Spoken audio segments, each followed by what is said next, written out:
Building a business with global supply chain is one of the most powerful things you can do. But whether you're sourcing from Mexico, from Vietnam, or China, the challenges are always the same. Number one, the issue of quality, and number two, the issue of logistics. This is the universal challenge of long distance product sourcing. So that brings me to the question I hear a lot of people ask. If I can be able to contact the factory that produces a particular product directly, then why do I need a middle agent? Very, very good question. Do I need an agent to source from a distant country? The answer isn't simply yes and no, but it depends. There are a lot of customers that tell me, oh, I bought this product from China and the quality is bad. It has this problem and that problem. And the question I usually ask is, how much did you buy it?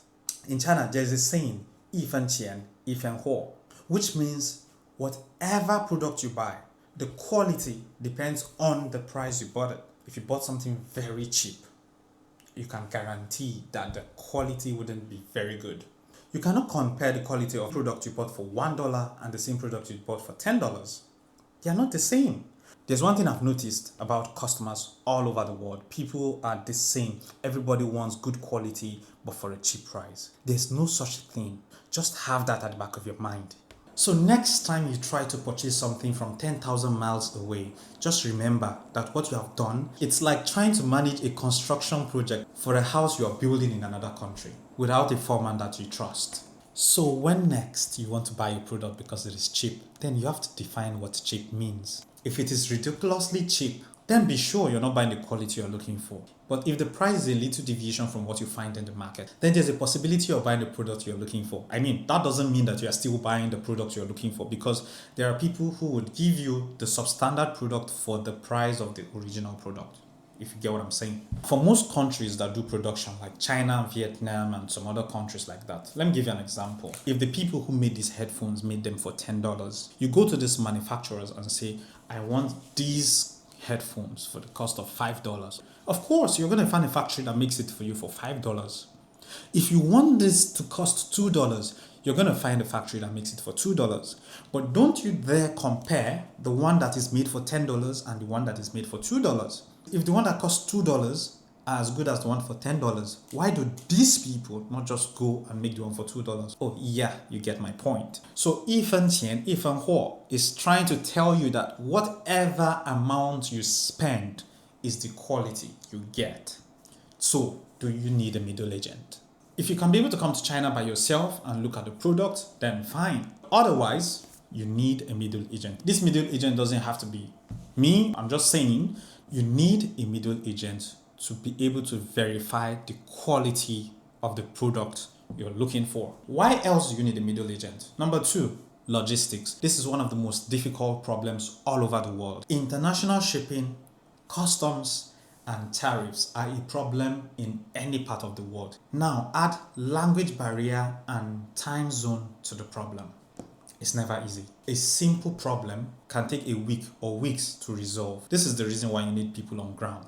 Because when there's a problem, they can be able to resolve issues, especially with the issue of language barrier. We are talking of the situation where your seller is legit. And if the seller isn't legit,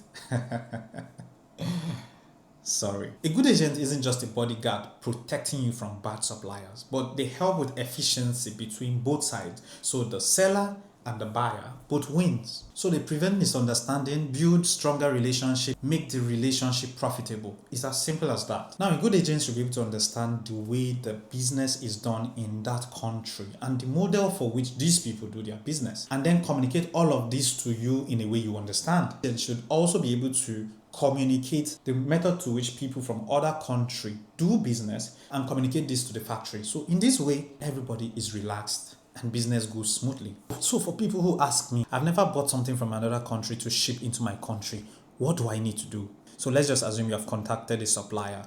You have paid the money to this supplier. So you need to give this supplier an address so that he can ship your products to you. But then if this factory isn't in partnership with any logistics company, they can only ship within the country. So they will ask you for an address within the country where they will ship this product. And when it gets there, the person in this address will now be responsible for shipping it from China to you. So this is the reason why you need middle agent. Why? Because they usually use their offices or their addresses as the point of delivery.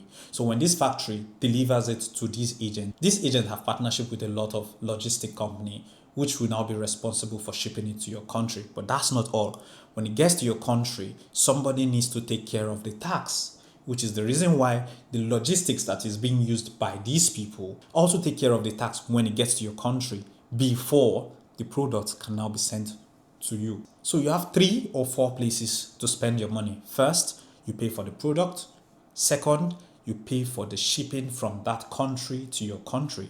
Third, you pay the tariffs after it gets to your country. And in some cases, you need to pay another shipping from the port where it arrived to your location. Quite easily done. Now, there's one common mistake a lot of people make. When people reach out to me, they tell me, I saw this particular product and I realized it's cheaper in China than our country. Can you help me buy it? Help me check the price and then I'll send it to you and you buy it for me. Please, I want you to remember this. If the quantity is not a lot, there is no need doing that kind of shipping. Why? Give you an example. If I ship one of this thing, maybe this thing is just 0.2 kg or 0.3 kg, you'll be charged for 1 kg. That's why you notice sometimes that the price of the shipping is the same as the price of the product. And in some cases, the price of the shipping is even more expensive than the price of the product. Now, think about this. If I buy 5 of this and I pay the shipping price for 1 kg, which one do you think is better? Buying 1 or buying 5? The shipping is so important because if the quantity is not a lot, you lose. Now, put this in a larger scale.